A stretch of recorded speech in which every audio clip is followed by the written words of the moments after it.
أعوذ بالله من الشيطان الرجيم بسم الله الرحمن الرحيم وصلى الله على محمد وعلى آله الطيبين الطاهرين الذين أذهب الله عنهم الرجس وطهرهم تطهيرا اللهم صل على محمد وآل محمد ولعنة الدائمة الباقية على أعدائهم ومنكر فضائلهم وغاصب حقوقهم أجمعين من يوم عداوتهم إلى قيام يوم الدين أما بعد يا عباد الله أوصيكم ونفسي بتقوى الله فإن التقوى خير الزاد وبها المعاد وتنفع يوم لا ينفع فيه مال ولا بنون إلا من أتى الله بقلب سليم وصلى الله على محمد وعلى آله الطيبين الطاهرين اللهم صل على محمد وآل محمد وعجل فرجهم আমার প্রিয় দর্শক ও শ্রোতাবৃন্দ আসসালামু আলাইকুম ওয়া রাহমাতুল্লাহি ওয়া বারাকাতুহু। আপনাদের সকলকে আন্তরিক সালাম ও শুভেচ্ছা জানিয়ে আজকের অনুষ্ঠান ইসলাম ইন বাংলায় আপনাদেরকে স্বাগতম জানাই। আশা করি আপনারা যে যেখানে আছেন ভালো আছেন, কুশল ও মঙ্গলে আছেন, সুখে থাকুন, শান্তিতে থাকুন, সমস্ত প্রকারের দুঃখ কষ্ট থেকে মুক্তিতে থাকুন। আল্লাহ রাব্বুল আলামিনের কাছে এই কামনা করি। যারা অসুস্থ আল্লাহ তাদেরকে সুস্থতা দান করুন, যারা ঋণে ভুগছে আল্লাহ তাদেরকে ঋণ মুক্তি করুন। ওইরূপ যাদের জীবনে কোনো প্রকারের অভাব বা অশান্তি আছে আল্লাহ রাব্বুল আলামিন তাদের সকলের জীবনে সুখ শান্তি দান করুন ও সকলের মনোকামনা আশাকে পূরণ করুন। আমাদের সকলকে সৎ পথে চলার, অসৎ পথ থেকে দূরে থাকার এবং এক অপরকে সৎ উপদেশ দেওয়ার তৌফিক দান করুন। আমরা যেন সত্য বা হক জিনিসকে জেনে শুনে মেনে তার উপরে আমল করে সেটা অন্যদের সামনে তুলে ধরতে পারি বা সকলের কাছে পৌঁছে দিতে পারি। আল্লাহ রাব্বুল আলামিন আমাদেরকে সেই মনোবল ও নেক তৌফিক দান করুন। আমিন ইয়া রাব্বাল আলামিন। এই দোয়ার সঙ্গে আজকের পর্ব শুরু করতে চলেছি। আজ পবিত্র রমজান মাসের ৩ তারিখ, সুতরাং সর্বপ্রথম আজকের দিনের দোয়া পড়ব ও তার ব্যাখ্যা করব। তারপরে আজকের রাত্রির কত রাকাত নামাজ সেটা উল্লেখ করব। তারপরে আজকের দিনের ইসলামিক ইভেন্টস বা ইতিহাস কি সেটা আপনাদেরকে শোনাবো। অবশেষে যতটুকু সময় থাকবে আপনাদের পাঠানো প্রশ্নের উত্তর দেওয়ার চেষ্টা করব। তো আসুন সর্বপ্রথম আজকের দিনের দোয়া পড়ি ও তার তর্জমা করি। বিসমিল্লাহির রহমানির রহিম। আল্লাহুম্মা রযুকনি ফীহি আয-যাহনা ওয়াত-তানবীহ ওয়া বা'idni ফীহি মিনাস সাফাহাতি ওয়াত-তামওয়ীহ ওয়াজআল লি নসীবান মিন কুল্লি খাইরিন তুনদিলু ফীহি বিজুদিকা ইয়া আজওয়াদাল আজওয়াদিন। হে আমার প্রতিপালক আল্লাহ রাব্বুল আলামিন, আমাকে বিবেক বুদ্ধি দান করুন। আল্লাহুম্মা রযুকনি ফীহি আয-যাহনা ওয়াত-তানবীহ, এমন বিবেক বুদ্ধি যে আমাকে সতর্ক করবে, অন্যায় থেকে ভুল থেকে দূরে রাখবে। ওয়া বা'idনি ফীহি মিনাস সাফাহাতি ওয়াত-তামওয়ীহ, আল্লাহ রাব্বুল আলামিন আজকের দিন আমাকে সমস্ত প্রকারের বোকামো এবং অবুঝ জ্ঞানহীনদের কাছ থেকে বিরত রাখবেন। মানে বুদ্ধরা, বোকারা, জ্ঞানহীনরা যে কাজ করে আমি যেন সেই কাজ না করি। ওয়া বা'idনি ফীহি মিনাস সাফাহাতি ওয়াত-তামওয়ীহ ওয়াজআল লি নসীবাম মিন কুল্লি খাইরিন তুনদিলু ফীহি, আর আজকের দিনে আমার নসিবে ওই সমস্ত খায়ের ও বরকত লিখে দিবেন যেটা আপনি আজকের দিনে অবতীর্ণ করেন বা আপনার নেক বান্দাদেরকে দেন। আজকের দিনে আপনি যে খায়ের ও বরকত নাজিল করবেন আমাকে তাতে শরিক করবেন বা আমার নসিবেও সেটা লিখে দিবেন। বেজুদিকা ইয়া আজওয়াদাল আজওয়াদিন, আপনার জুদ ও করম, আপনার দানের মাধ্যমে আপনি তো সবচেয়ে বড় সর্বাধিক দানি, করম করনেওয়ালা। আল্লাহ রাব্বুল আলামিন আজকের দিনের এই দোয়াকে আমাদের সকলের পক্ষে কবুল করে নিন আর আমাদের সকলকে দিন ও রাতের সমস্ত ফরজ ও নফল সুন্নত ইবাদতের তৌফিক দান করুন। এবারে আজকের রাত্রে 8 রাকাত নামাজ পড়তে বলা হয়েছে। আজ তৃতীয় রমজান, দিনগত রাত হবে চতুর্থ রমজানের রাত। সুতরাং চতুর্থ রমজানের রাত্রে 8 রাকাত নামাজ পড়তে বলা হয়েছে। 2 রাকাত করে পড়তে হবে। নিয়ত হবে আমি চতুর্থ রমজানের রাত্রের 2 রাকাত নামাজ পড়িতেছি কুরবাতান ইলাল্লাহ। এইভাবে নিয়ত করে 2 রাকাত করে নামাজ পড়তে হবে। আর প্রতি রাকাতে সূরা আহম পড়ার পরে 20 বার মানে 20 বার সূরা কদর পড়তে হবে। ইন্না আনজালনাহু ফি লাইলাতিল কদর, মনে রাখবেন। এবারে আজকের দিনের ইসলামিক ইতিহাসে উল্লেখ হয়েছে যে রমজান মাসের 3 তারিখে জনাবে ইব্রাহিম নবীর ওপরে সহিফা নাজিল হয়েছিল বা ওনাকে সহিফা দেওয়া হয়েছিল। সোহফে ইব্রাহিম ওয়া মুসা সূরা আলার মধ্যে যার জিকির হয়েছে, মনে রাখবেন। তো জনাবে ইব্রাহিম ও জনাবে মুসা নবীকে অনেক সহিফা দেওয়া হয়েছিল। সেই সহিফার মধ্যে একটি সহিফা আজকের দিনে অবতীর্ণ হয়েছিল বা জনাবে ইব্রাহিম নবীকে দেওয়া হয়েছিল, মনে রাখবেন। সাহাবে শরিয়ত নবীর মধ্যে জানাকে মানে গ্রন্থরূপে বা সহিফা রূপে দিনের সংবিধান বা শরিয়তের নিয়ম বা পদ্ধতি দেওয়া হয়েছিল। প্রথম নবী ছিলেন হযরত ইব্রাহিম। এর আগে জনাবে নূহ নবীকেও শরিয়ত দেওয়া হয়েছিল, কিন্তু ওনাকে কোনো লিখিত সংবিধান বা কোনো সহিফা দেওয়া হয়নি। কিন্তু ইব্রাহিম নবীকে যখন শরিয়ত দেওয়া হয় তো তার সঙ্গে সঙ্গে শরিয়তের সংবিধানও দেওয়া হয়। আর ওনাকে সর্বপ্রথম যে দিনকে আল্লাহ রাব্বুল আলামিন নিজের বান্দাদের জন্যে লিগালি গ্যারান্টেড করেছিলেন আর সেই দিনকে ফলো করতে বলেছিলেন, আর যদি কেউ এই দিনকে অস্বীকার করে, অমান্য করে, তো সে কুফর করবে বা সে আল্লাহ বিরোধী গণ্য হবে। সুতরাং সর্বপ্রথম ইসলাম নামের দিন যে নবীকে দেওয়া হয়েছিল তিনি ছিলেন হযরত ইব্রাহিম। হয়তো ওই সময় দিনে ইসলাম নামে ওনার দিন পরিচালিত ছিল না, কিন্তু সর্বপ্রথম মুসলমান ওনার উম্মতকে বা ওনার সন্তানদেরকে বলা হয়েছে, কোরআনে ঘোষণা করা হয়েছে। নবী নিজেই বলেছিলেন কোরআনের আয়াতের মধ্যে, যেটা উল্লেখ হয়েছে, ওয়া আনা আউয়ালুল মুসলিমিন, আমি প্রথম মুসলমান। হযরত আদম নবীও মুসলমান ছিলেন। আল্লাহর হুকুমের সামনে যিনি নতশির তাকে মুসলমান বলা হয়েছে। তো সমস্ত নবীরা মুসলমান ছিলেন নিঃসন্দেহে, কিন্তু প্রকাশ্য রূপে যে নবীর দিনকে বা যে নবীর শরীয়তকে আর যে নবীকে মুসলমান বলা হয়েছে ইব্রাহিম নবী ছিলেন। আর এটা প্রকাশ্য রূপে মানে ডিক্লারেশন হয়েছে আমাদের নবীর যুগে। আর আমাদের নবী উনিও কিন্তু ইব্রাহিম নবীর বংশধারী ছিলেন। উনি যে আল্লাহর কাছে দাবি করেছিলেন যে হে আমার প্রতিপালক, এই ইমামত কি আমার বংশে চলবে? তো আল্লাহর তরফ থেকে বলা হয়েছিল অবশ্যই তোমার বংশ থেকেই এই নবুবত বা ইমামতের দায়িত্ব দেওয়া হবে। কিন্তু এই ওহদা, এই দায়িত্ব কেউ কোনো জালিম পাবে না, কোনো পাপী গুনাহগারকে এই সম্মানিত স্থান দেওয়া হবে না। তো ইব্রাহিম নবী প্রথম নবী, জানার দিন এবং শরীয়ত পুরো বিশ্বে মানে প্রচার হয়েছিল, কিন্তু সকলে গ্রহণ করেনি বা সকলে মানেনি, আপনারা জানেন।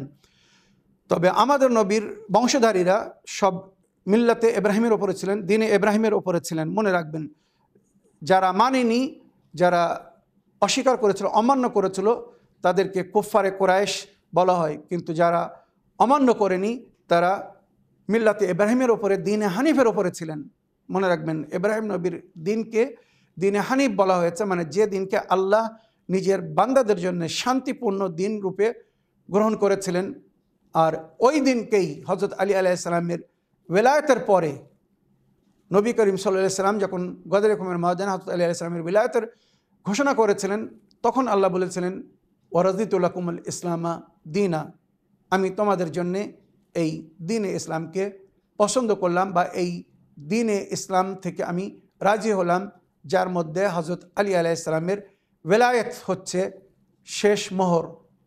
ইন্নাদ্দিনা ইনদাল্লাহিল ইসলাম, মনে রাখবেন আল্লাহর নিকটে একটাই মাত্র দিন বা ধর্ম, সেটা হচ্ছে ইসলাম। কোরআনের মধ্যে যার উল্লেখ হয়েছে, ওমাই ইয়াবতাগি গায়রাল ইসলাম দীনান ফালা ইকবাল মিনহু, যদি ইসলাম ছাড়া অন্য কোনো দিনকে কেউ আপন করে তো আল্লাহ তার সেই দিনকে তার থেকে মেনে নেবেন না, গ্রহণ করবেন না। তো সর্বপ্রথম আল্লাহ নিজের বান্দাদের জন্যে যে দিনকে গ্রান্টেড করেছিলেন সে দিন ছিল দিনে হানিফ, বা ওই মিল্লাতকে মিল্লাতে ইব্রাহিম বলা হয়েছে। আর ইব্রাহিম নবী নিজের সন্তানদের জন্য বলেছিলেন, ফালা তামুতুন্না ইল্লা ওয়া আনতুম মুসলিমুন, তোমরা যেন মৃত্যুবরণ করো না কিন্তু মুসলমান হয়ে, অর্থাৎ আল্লাহর হুকুমের সামনে নতশির হয়ে, আল্লাহর দিনকে আপন করে। তাই মিল্লাতে ইব্রাহিম বা ইব্রাহিমের বংশধারীদেরকে যারা কুফর করেনি, শিরিক করেনি, তাদেরকেও মুসলমান বলা হয়। ওই জন্য আমাদের প্রিয় নবীর বংশধারীদেরকে আমরা মুসলমান বলি, মুসলমান জানি, শুধু তাদের ছাড়া যারা কুফর করেছিল। জানাবে আবু তালিব বা আমাদের প্রিয় নবীর পিতা জানাবে আবদুল্লাহ, বা নবীর বাপ দাদারা পূর্বপুরুষরা, মনে রাখবেন সবাই দিনে হানিফের ওপরে ছিলেন, মিল্লাতে ইব্রাহিমের ওপরে ছিলেন। ওনারা অলরেডি মুসলমান ছিলেন, সুতরাং ওনাদেরকে নতুন করে ইসলাম গ্রহণ করার কোনো প্রয়োজন ছিল না। ইল্লা শুধু এটাই ছিল যে নবী করিম সাল্লাল্লাহু আলাইহি ওয়াসাল্লাম যখন এই দিনের ঘোষণা করেছিলেন আর লা ইলাহা ইল্লাল্লাহ মুহাম্মদ রাসূলুল্লাহ কলেমা পড়তে বলেছিলেন, তখন যারা প্রকাশ্যরূপে এই লা ইলাহা ইল্লাল্লাহ মুহাম্মদ রাসূলুল্লাহ বলেছিল বা নবীর হাতে বায়াত করে কলেমা পড়ে নিজের ইসলামের ঘোষণা করেছিল, তাদেরকে নবীর দিনের বা শরিয়তে ইসলামে মুসলমান বলা হয়েছে। আর এ বিষয়ে নবী করিম সাল্লাল্লাহু আলাইহি ওয়াসাল্লামের শরিয়তের ঘোষণা করার পরে, মনে রাখবেন নবী করিম সাল্লাল্লাহু আলাইহি ওয়াসাল্লামকে প্রকাশ্য রেসালাতের দায়িত্ব দেওয়া হয়েছিল 40 বছর বয়সে, মবুস বা রেসালাত হয়েছিলেন। তারপরে ওখান থেকে সকলকে উনি ইসলামের দিকে আমন্ত্রণ জানিয়েছিলেন। আর এই ইসলামের তাবলিগ শুরু হয়েছিল জানাবে আবু তালিবের বাসা থেকে, জানাবে আবু তালিবের সমর্থনে। জানাবে আবু তালিব উনি নিজের ভাইপোকে পরিপূর্ণরূপে সমর্থন করেছিলেন আর বলেছিলেন, আয় মোহাম্মদ, তুমি তোমার দিনের পরিচালনা করো, তুমি তোমার দিনের ঘোষণা করো, কুফার মুশরিকিনদের থেকে আমি তোমার প্রোটেকশন করব, সিকিউরিটি দেব, আমি থাকতে কেউ তোমার বিরুদ্ধে আসবে না বা তোমার সামনে আসার সাহস করবে না। একবার ভেবে দেখুন, যে আবু তালিব নবীকে এই কথা বলেছিলেন, প্রতিশ্রুতি দিয়েছিলেন আর সারা জীবন নিজের প্রতিশ্রুতিকে রেখেছিলেন, যার বাসা থেকে দ্বীনে ইসলামের প্রচার শুরু হয়েছিল। আয়াতে জুল আশিরা ওনার ঘরেই নাজিল হয়েছিল, ওয়ানদুর আশিরাতাকাল আকরাবিন। শাবে আবি তালিবে এই আয়াত নবী করিম সাল্লাল্লাহু আলাইহি ওয়াসাল্লামের উপরে অবতীর্ণ হয়েছিল। একবার ভেবে দেখুন। তো মিল্লাতে ইব্রাহিমকে আসল ইসলামের মানে শরিয়াতের পদ্ধতিতে মানা হয়েছে, আর ওনার বংশধারীদেরকে জানাবে ইব্রাহিম নবীর সন্তানাদিদেরকে মুসলমান বলা হয়েছে। তো সর্বপ্রথম আজকে দিনে জানাবে ইব্রাহিম নবীকে সাহিফা দেওয়া হয়েছিল। আর আজকের দিনে মানে রমজান মাসের 3 তারিখে জানাবে শেখ মুফিদ আলাইহির রহমা, উনি কিন্তু আমাদের একজন বিখ্যাত এবং বড় মুজতাহিদ ছিলেন। ওনার ফতোয়ার উপরে সবাই আমাল করত। আজকের দিনে উনি ওয়াফাত পেয়েছিলেন। উনি এমন এক মুজতাহিদ ছিলেন যুগের ইমামের গায়বাতে, যে যুগের ইমাম ওনাকে সমর্থন দিয়েছিলেন আর বলেছিলেন, তুমি ফতোয়া দাও, যদি ফতোয়ার মধ্যে কোথাও কোনো প্রকারের ভুল হয় তার সংশোধনের দায়িত্ব আমার, আমি যুগের ইমাম, সুতরাং আমার নিয়াবতে এই দিনকে পরিচালনা করার দায়িত্ব দেওয়া হয়েছে বা আমাল এবং শিক্ষিত জ্ঞানী উলামাদেরকে, যারা কোরআন ও হাদিসের পরিপূর্ণ জ্ঞান রাখে এবং কোরআন ও হাদিস থেকে নবীর দিন বা শরিয়তের সংবিধানকে উল্লেখ করতে পারে। উনি এক সময় একটি ফতোয়া দিতে ভুল করেছিলেন। একজন গর্ভধারী নারী মারা গিয়েছিল। সুতরাং সেই নারীর পরিবারের লোক এসে ওনাকে জিজ্ঞাসা করল যে হুজুর, একজন নারী মারা গিয়েছে, মহিলা মারা গিয়েছে, তার পেটে বাচ্চা, আমরা কি করব? পেট কেটে ওই বাচ্চাকে বাহির করে নেব, না ওই বাচ্চা সমেত দাফন করে দেব? সে সময় তো কোনো নিউ টেকনোলজি ছিল না, বাচ্চা বেঁচে আছে কি না আমরা জানি না। তারা বলছিল যে বাচ্চা মায়ের পেটে বেঁচে আছে কি না আমরা জানি না, মা যখন মারা গিয়েছে তো মনে হয় বাচ্চাও মারা গিয়েছে, তো কি করব? আমরা বাচ্চা সমেত দাফন করে দেব, না পেট কেটে বাচ্চাকে বাহির করে নিতে হবে? উনি বললেন নিজের জ্ঞান হিসেবে, শিক্ষা হিসেবে বা যুগ এবং জামানা বা পরিস্থিতি হিসেবে বললেন, মা যখন মারা গিয়েছে প্রায় 12 ঘন্টার বেশি হয়ে গিয়েছে, তো বাচ্চা কি করে জীবিত থাকতে পারে? তো উনি বললেন, না, মরাকে খাড়া দিও না, একটা কথায় বলে, মানে কষ্ট দিও না, ওইভাবে তাকে দাফন করে দাও। সুতরাং গ্রামবাসী যারা এসেছিল ফিরে গিয়ে তারা দাফনের প্রস্তুতি নিচ্ছিল। এমন সময় একজন ব্যক্তি আসছে, এসে বলছে, শেখ মুফিদ রহমতুল্লাহ আলাইহ, উনি এখন দুনিয়ায় নেই তাই রহমতুল্লাহ আলাইহ বলছি, সে সময় ওনার তরফ থেকে যিনি এসেছিলেন উনি বলছেন, আমি শেখ মুফিদের তরফ থেকে এসেছি। উনি বলেছেন শরীয়তের হুকুম এটাই যে পেট কেটে বাচ্চাকে বাহির করে নেওয়া হোক, হয়তো বাচ্চা বেঁচে আছে, বাচ্চাকে বাহির করে নেওয়া হোক, কেননা জীবিতকে দাফন করা শরীয়তে জায়েজ না, আর জীবিতকে দাফন করলে তার জন্য তাকে দায়ী হতে হবে। সুতরাং পেট কেটে বাচ্চা বাহির করে নাও, তারপরে যদি বাচ্চা বেঁচে থাকে তো সে জীবনযাপন করবে, আর যদি বাচ্চা মারা গিয়ে থাকে তো তাকে আলাদা দাফন করবে। সুতরাং এই কথা শুনে গ্রামবাসীরা পেট চাক করলো, চাক করার পরে মানে পেটকে কাটলো, কেটে বাচ্চাকে বাহির করলো, বাচ্চা জীবিত ছিল। এবারে শুনুন ঘটনা, জীবিত ছিল, নারীকে দাফন করে দেওয়া হলো, ওই বাচ্চা আস্তে আস্তে বড় হচ্ছে।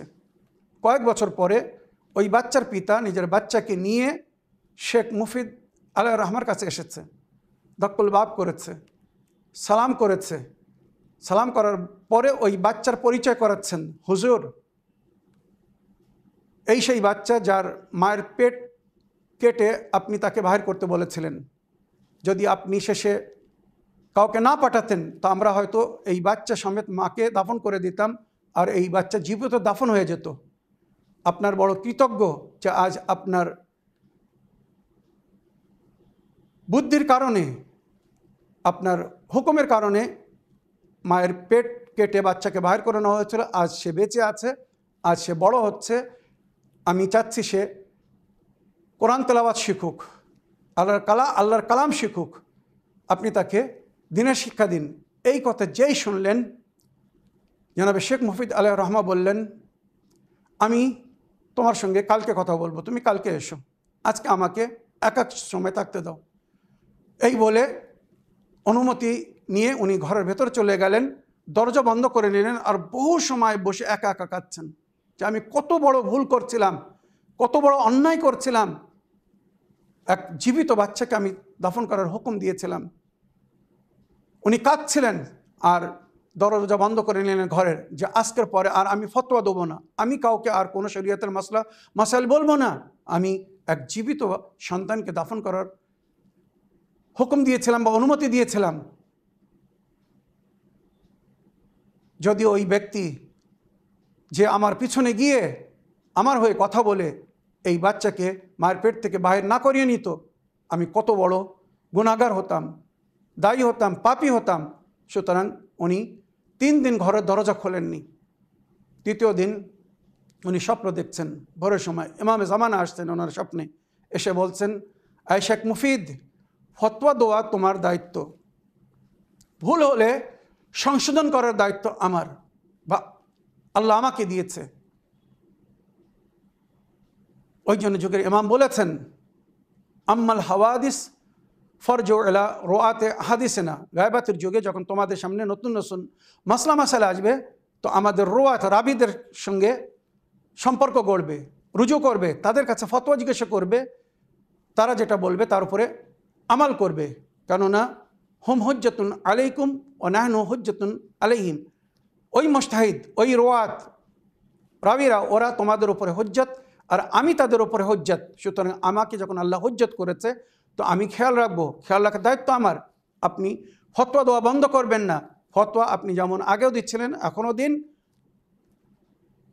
আমাদের মতো আপনি নিষ্পাপ নয়, মাসুম নন, আল্লাহর তরফ থেকে সব কিছু আপনাকে বলা হয়নি। সুতরাং আপনি যতটুকু শিক্ষা হিসাবে, সাধারণ বিবেক বুদ্ধি হিসেবে যেটা বুঝেছিলেন সেটাই বলেছিলেন, কোনো অসুবিধা নেই। অসুবিধা ছিল, আমি সেটাকে সংশোধন করে দিয়েছি। আপনি আপনার ফতোয়াকে জারি রাখুন। তারপরে শেখ মুফিদ আলাইহির রহমা পুনরায় ফতোয়া দেওয়া শুরু করেছিলেন। তাহলে এবারে ভেবে দেখুন, সেই মুস্তাহিদ আজকের দিনে উনি মারা গিয়েছিলেন। ওনার রুহের শান্তির জন্য একবার আপনারা ফতোয়া পড়ে দেবেন, শেখ মুফিদ আলাইহির রহমা। আজকের দিনে 1399 হিজরিতে, মনে রাখবেন, প্রথমবার তেহরান, ইরানে জুম্মার নামাজ কায়েম হয় সৈয়দ মাহমুদ তালেকানির ইমামতে। সর্বপ্রথম ইরানে, তেহরানে যে জুম্মার নামাজ কায়েম হয়েছিল 1399 হিজরিতে, আজকের দিনে আগায় সৈয়দ মাহমুদ তালেকানির নেতৃত্বে, ওনার ইমামতে, রমজান মাসের 3 তারিখে। আশা করি আপনারা ইসলামিক ইতিহাস জেনে খুশি হয়েছেন বা আশা করি জ্ঞান বৃদ্ধি হয়েছে। আসুন এবারে আমি আপনাদের পাঠানো কিছু প্রশ্নের উত্তর দিতে চাই। দেখি কোথা থেকে কে কি জানতে চাচ্ছেন বা কে কি প্রশ্ন করছেন। আগে একটি লিখিত চিঠি পড়ব, তারপরে ইনশাল্লাহ আপনাদের পাঠানো ভয়েসমেল বা অডিও রেকর্ডিং প্লে করব। সালামুন আলাইকুম, আমি আমার নাম ঠিকানা দিলাম না সমস্যার জন্যে। আপনি ভালো থাকুন, সুস্থ থাকুন, মহান আল্লাহর কাছে দোয়া করি। মাওলানা সাহেব, আমার প্রশ্ন হলো যে কিছু মানুষ খারাপ বা জঘন্য হয়ে থাকে। এই জঘন্য মানুষগুলো ভালো মানুষগুলোকে ভালো থাকতে দেয় না। একটা নারীর জন্যে অন্য একটা নারীর ঘর ভেঙে যায়। তাহলে ওই জঘন্য নারীকে কিভাবে সরানো যাবে? মাওলানা সাহেব কোনো আমাল বা দোয়া দিবেন যাতে জঘন্য নারী ওখান থেকে চলে যায় বা কোনো সমস্যা করতে না পারে। খোদা হাফিজ, সালামুন আলাইকুম। ওয়ালাইকুম আসসালাম ও রহমতুল্লাহি ওয়াবারাকাতুহু। আপনি আপনার নাম ঠিকানা উল্লেখ করেননি, কোনো অসুবিধে নেই। আপনি সুন্দর কথা লিখেছেন। অনেক অনেক সময় সুখের সংসারকে কিছু কুসংস্কারী, কুনজরিরা নষ্ট করে দেয়, জীবনের শান্তি কেড়ে নেওয়ার চেষ্টা করে, নিজের শান্তির জন্যে অন্যর শান্তিকে ভঙ্গ করে।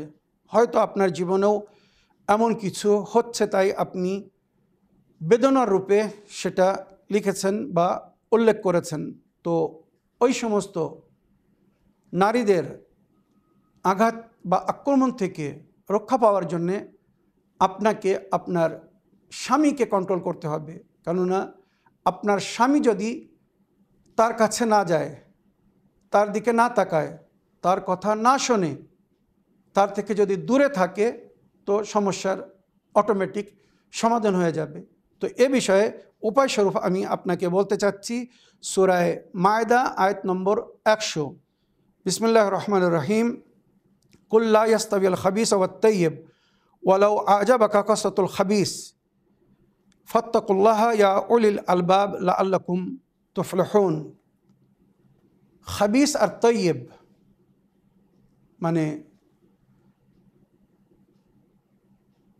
অপবিত্র এবং পবিত্র। পবিত্র সম্পর্ক এবং অপবিত্র সম্পর্ক দুটোই এক সমান হতে পারে না। বিয়ের পরে স্বামী স্ত্রীর যে সম্পর্ক হয় এটা পবিত্র সম্পর্ক। আর বিয়ের আগে যদি কোনো ছেলে মেয়ে মেলামেশা করে, নামাহরাম এক অপরের সঙ্গে মেলামেশা করে, সম্পর্ক গড়ে, তো ওই সম্পর্ককে অপবিত্র সম্পর্ক বলা হয়েছে। তাই এই আয়াতে বলা হচ্ছে পবিত্র এবং অপবিত্র সম্পর্ক কখনো এক সমান হতে পারে না। ওয়ালাউ আজাবাকা কাসাতুল খাবিস, হয়তো অনেক অনেক সময় অপবিত্র সম্পর্ক মানুষকে ভালো লাগে। যাদের সঙ্গে মেলামেশা করতে বিয়ের আগে যে সমস্ত নারীর সঙ্গে মেলামেশা করতে মানা করা হয়েছে, অনেক অনেক সময় শয়তান সেই দিকে আকর্ষিত করে দেয়, আর ওই সমস্ত নারী হয়তো ভালো লাগে, আর ছেলেরা যুবকরা হারামে লিপ্ত হয়ে যায়। তাই কোরআন বলছে হয়তো ওই সমস্ত অপবিত্র সম্পর্ক তোমাদেরকে ভালো লাগছে, ওই খাবিস হয়তো তোমাদেরকে ভালো লাগছে, কিন্তু মনে রাখবে আল্লাহর ভয় করো, ফাত্তাকুল্লাহ, আল্লাহর ভয় করো, ইয়া উলিল আলবাব, এই বিবেকধারীরা, লাআল্লাকুম তুফলিহুন, যাতে তোমরা সফলগামী হও। মনে রেখো এই অবৈধ সম্পর্ক যদি থাকো বা রাখো, তো ইহকালের সঙ্গে সঙ্গে পরকালও কিন্তু নষ্ট হয়ে যাবে। আর বিশেষ করে যদি কোনো মোমেনাকে, আপনার স্ত্রী যদি মোমেনা হয় আর আপনি যদি কারোর সঙ্গে অবৈধ সম্পর্কে থাকেন আর তার কারণ যদি সে আঘাত পায়, তো নবী করিম সাল্লাল্লাহু আলাইহি ওয়াসাল্লাম এমন পুরুষদের উপরে লানত করেছেন। নবী করিম সাল্লাল্লাহু আলাইহি ওয়াসাল্লামের হাদিস, খায়রুকুম খায়রুন লি আহলিহি ওয়া আনা খায়রুন লি আহলি, তোমার মধ্যে সুন্দর ব্যক্তি সেই যে নিজের পরিবারের সঙ্গে সুন্দর নেক ব্যবহার করে। আমি সবসময় আমার পরিবারের সঙ্গে সদ্ব্যবহার বা নেক ব্যবহার করি। তো আমার প্রিয় বোন, এই আয়াতটি পড়ে, সূরা মায়দা আয়াত নম্বর 100 পড়ে পানির ওপরে বা পানাহার ওপরে দম করে নিজের স্বামীকে খেতে বা পান করতে দিন। এর প্রভাব পড়লে আস্তে আস্তে সে ওই নাপাক, অপবিত্র, অবৈধ সম্পর্ক থেকে দূরে চলে যাবে। আর আশা করি ওই নারীর আঘাত থেকে আপনি মুক্তি পাবেন। আমার প্রিয় বোন, আল্লাহর প্রতি একটি বিশ্বাস রাখুন, আল্লাহ রব্বুল আলামিন সব কিছু দেখছেন। বিচার যুগের ইমাম এবং আল্লাহর উপরে ছেড়ে দিন। পুরুষদেরকে একের অধিক বিবাহর অনুমতি দেওয়া হয়েছে, তবে প্রয়োজন হিসেবে এবং সে যদি ইনসাফ করতে পারে, আদল ইনসাফ কায়েম রাখতে পারে। আর এমন পুরুষ আমাদের সমাজে খুব কম যে নিজের সমস্ত স্ত্রীর সঙ্গে সমান ইনসাফ করে। কোরআনে অনুমতি দেওয়া হয়েছে, হুকুম দেওয়া হয়নি, মনে রাখবেন। দ্বিতীয় বা তৃতীয় বিয়ের জন্যে বা চতুর্থ বিবাহের জন্যে অনুমতি দেওয়া হয়েছে, কোরআনে হুকুম দেওয়া হয়নি, বা নবীও কিন্তু হুকুম দেননি। হ্যাঁ, প্রয়োজন হিসেবে সেই সময় নবীর যুগে যখন অনেকেই যুদ্ধে মারা যেত, নারীরা বিধবা হয়ে যেত, তো তখন আল্লাহর নবী বলেছিলেন যে এই সমস্ত যুবতী বিধবারা, যৌবনকালে যারা স্বামী হারা হয়েছে, স্বামী মারা গিয়েছে যুদ্ধে, এরা কি করে জীবনযাপন করবে? সেই সময় আরবের পরিবেশ আপনারা জানেন জঘন্য ছিল, নারীদেরকে দাসী মনে করত। তাই সম্মানিত জীবন দেওয়ার জন্যে নবী করিম সাল্লাল্লাহু আলাইহি ওয়াসাল্লাম সেই সময় বিবাহর অনুমতি দিয়েছিলেন বা আল্লাহর কাছে অনুমতি চেয়েছিলেন একের অধিক বিবাহর জন্য। তো আল্লাহর তরফ থেকে অনুমতি দেওয়া হয়েছিল, আর সেটাকে বাস্তব করার জন্যে নবী নিজেও এই সুন্নতের উপরে আমাল করেছিলেন, একের অধিক বিবাহ করেছিলেন, যাতে ওনাকে দেখে অন্যরাও বিবাহ করে। তবে মনে রাখবেন, এর সঙ্গে সঙ্গে নবী কি বলেছেন? আদল, কোরআন বলছে তোমাদেরকে একের অধিক 2, 3 বা চতুর্থ বিবাহের অনুমতি দেওয়া হচ্ছে, তবে শর্ত হচ্ছে তোমরা স্ত্রীদের মধ্যে আদালত কায়েম যদি রাখতে পারো, ইনসাফ যদি করতে পারো, সবাইকে সমান নজরে দেখতে পারো, তাহলে বিবাহ করো। আর তাছাড়া কিন্তু এটা তোমাদের জন্যে বৈধ হবে না বা ঠিক হবে না। তো আমার প্রিয় বোন, আশা করি আপনি আপনার প্রশ্নের উত্তর পেয়েছেন। আগের প্রশ্ন নিই, দেখি কে কি বলতে চাচ্ছেন। সালামু আলাইকুম, ইসলামিক বাংলা। ভাইজান, আমি আফরোজা বলছি। আজকের এই সমাজে প্রায় দেখা যায় যে যার যাকে ভালো লাগছে তাকে বিয়ে করছে, আবার পছন্দ না হলে তাকে ছেড়ে দিচ্ছে। একের অধিক বা 2-এর অধিক বিয়ে করছে। বিয়েটা যেন একটা পোশাকে পরিবর্তন হয়েছে। প্রশ্ন: আমাদের প্রিয় নবী মুহাম্মদ মুস্তাফা সাল্লাল্লাহু আলাইহি ওয়াসাল্লাম, আল্লাহুম্মা সাল্লি আলা মুহাম্মদ ওয়া আলি মুহাম্মদ ওয়াজ্জিল ফারজাম, উনিও একের অধিক বা তারও বেশি বিয়ে করেছিলেন। উনি যে এই বিয়ে করেছিলেন কার হুকুমে এবং তার পিছনে কারণ কি ছিল, এবং উনি স্ত্রীদের সাথে কিরকম ব্যবহার রাখতেন সেটা নিয়ে যদি একটু আলোচনা করতেন, তাহলে যুব সমাজের নরনারীরা উপকৃত হতে পারত। খোদা হাফিজ, ফি আমানিল্লাহ। ওয়ালাইকুম আসসালাম রহমতুল্লাহি ওবরাকাত। আমার প্রিয় বোন, আপনার ওয়াসমেলের জন্য এবং সুন্দর বিষয়ে জানার জন্য, প্রশ্ন করার জন্য অসংখ্য ধন্যবাদ জানাই। এর আগে আমার এক বোনের চিঠির উত্তরে আমি যেটা বলেছি নিশ্চয়ই আপনি শুনেছেন।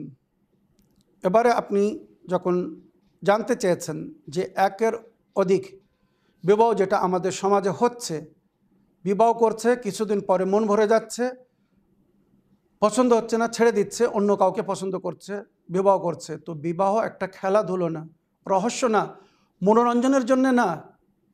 মনে রাখবেন, শরিয়াতে যেটা বলা হয়েছে, হাদিসের মধ্যে যেটা উল্লেখ হয়েছে, তাজাওয়াজু ফাইনাজ জওয়াজ ইহরাজ নিসফাদিনকুম, তোমরা বিয়ে করো, কেননা বিয়ের মাধ্যমে তোমাদের অর্ধদিন কমপ্লিট হবে।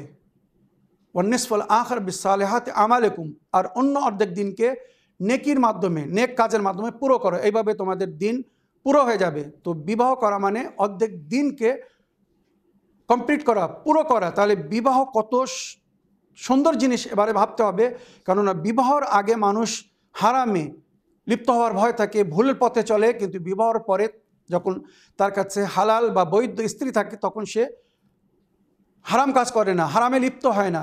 তাই স্ত্রীর মাধ্যমে তার অর্ধেক দিন পুরো হয়ে যাচ্ছে। এত সুন্দর সম্পর্ক, এই সম্পর্কে কেউ যদি খারাপ করে, তার মানে সে নিজের দিনকে, নিজের ধর্মকে, নিজের ঈমানকে ক্ষতি করছে, নিজের অর্ধেক দিনকে সে তাবাহ করছে।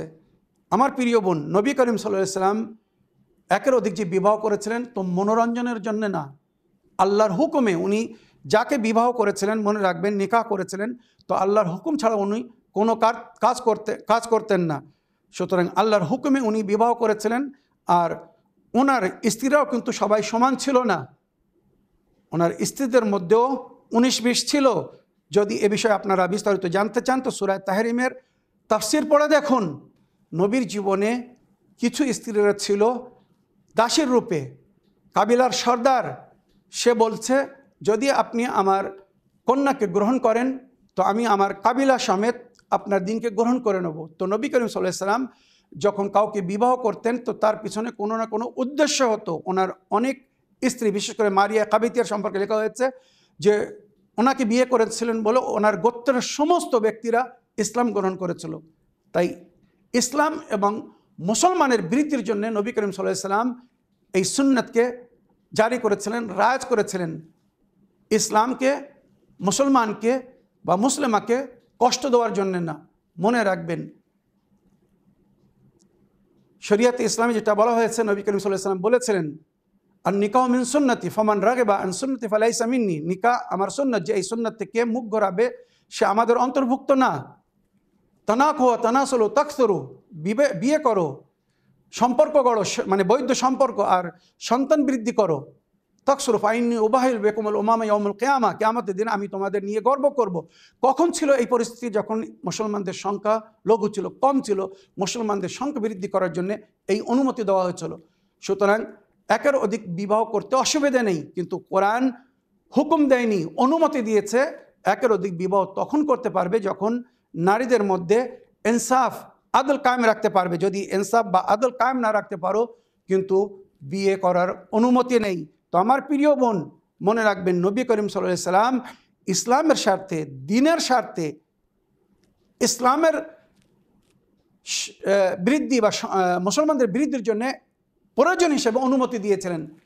এখন বর্তমান যুগে আপনারা বিশ্ব জগতে দেখুন, মুসলমানেরা অধিক সন্তানের জন্যে বদনাম হচ্ছে। কেন? সন্তান তারা জন্ম দিচ্ছে, কিন্তু সন্তানের যেভাবে তারবিয়াত, মানে শিক্ষা দেওয়ার দরকার, সেগুলো তারা দিতে পারছে না। তো শুধু সন্তান জন্ম দিলে হবে না, ততটুকু সন্তান জন্মদিন, ততটি সন্তান জন্মদিন যার সুন্দর পরিবেশ দিতে পারবেন, তালিম ও তারবিয়াত দিতে পারবেন। শুধু পানাহারেও যথেষ্ট হয় না, আর আজকাল তো পানাহারেও কষ্ট হচ্ছে। তাই আমি সমস্ত মুসলমানের কাছে অনুরোধ করব, নবীর হাদিস বা নবীর সুন্নাত বা আল্লাহর যে অনুমতি, এটা কিন্তু যুগ জামানা হিসেবে, পরিস্থিতি হিসেবে ছিল। আপনারা যেখানে যে যুগে যে জামানায় যে পরিস্থিতি জীবনযাপন করছেন, সেই হিসেবে বিবেকধারী বুদ্ধিজীবীরা ইসলামের উপরে আমাল করবে, নবীর সুন্নাতের উপরে আমাল করবে। তবে নিজেদের অবস্থাকে দেখে মনে রাখবেন, আপনি যদি দুটো বাচ্চার সঠিকভাবে লালন পালন করতে পারেন, তারবিয়া দিতে পারেন, শিক্ষা দিতে পারেন, দুটো বাচ্চা নিন। আপনি 10টা বাচ্চা নিয়ে যদি তাদের পানাহারের ব্যবস্থা না করতে পারেন, সঠিক শিক্ষা না দিতে পারেন, তো আপনার বাচ্চারা সুনামের জায়গায় কুনামের কারণ হবে, ইসলামের জন্য সুসম্মানের জায়গায় তারা বদনামের কারণ হবে, যেটা আজকাল অনেক বাচ্চারা করছে, যাদের কারণে তাদের মাতা পিতা না, শুধু তাদের বংশ না, তাদের জন্য তাদের দিন মানে মুসলমানেরা বদনাম হচ্ছে। বুদ্ধিজীবীর জন্য ইশারা যথেষ্ট। তো আমার প্রিয় বোন, আশা করি আপনি বুঝতে পেরেছেন যে ইসলামে একের অধিক বিবাহের অনুমতি দেওয়া হয়েছে। তবে প্রয়োজন হিসেবে, পরিস্থিতি হিসাবে, প্রয়োজন বা পরিস্থিতি ছাড়া যদি কেউ বিবাহ করে আর যদি নিজের স্ত্রীদের মধ্যে আদল ইনসাফ কায়েম না রাখতে পারে, তো হাসরের ময়দানে কিন্তু এরা ধরা পড়বে। নবী করিম সাল্লাল্লাহু আলাইহি সাল্লামের হাদিস, খায়রুকুম খায়রুন লিআহলিহি ওয়া আনা খায়রুন লিআহলি। তোমাদের মধ্যে সুন্দর তারা যারা নিজের পরিবারের সঙ্গে সুন্দর ব্যবহার করে, আমি আমার পরিবারের সঙ্গে সুন্দর ব্যবহার করি।